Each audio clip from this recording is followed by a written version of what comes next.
राज्यातील सोलापूर, धाराशिव, पुणे, मुंबई, भिवंडी, संगमनेर, अहमदनगर, इचलकरंजी, नांदेड, नाशिक, जालना, बीड, सांगली, सातारा, कोल्हापूर, मालेगाव तसेच राज्यातील इतर जिल्ह्यातील सर्व तेलुगू भाषिकांच्या आग्रहानुसार महाराष्ट्राचे तेलुगू भाषिक एकता संघर्ष समितीची स्थापना करण्यात आली असून राज्य निमंत्रकपदी डॉक्टर गोवर्धन सुंचू आणि राज्य अध्यक्षपदी श्रीनिवास संगा यांची एकमताने निवड करण्यात आली असल्याची माहिती श्रमिक पत्रकार संघात झालेल्या पत्रकार परिषदेमध्ये डॉक्टर गोवर्धन सुंचू यांनी दिली।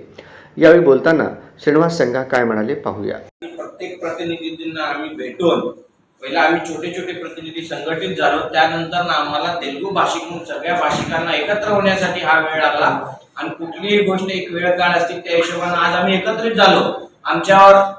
आम्हाला आज काळाची गरज आहे, आम्ही एकत्र होणं।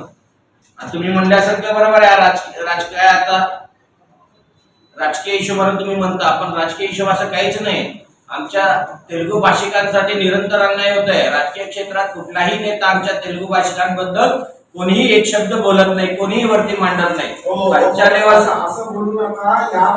या पत्रकार परिषदेला तिप्पण्णा गणेरी, अंबादास देवरे, गोविंदराज एकबोटे, नागप्पा कणके, बालाजी श्रीचिप्पा, देवीदास गुंडेटी, हनुमंतू सायबोळू, बालाजी जग्गा, वेणुगोपाळ पंतलू, भास्कर तमनूर, शंकर देवरकोंडा आदी पदाधिकारी उपस्थित होते।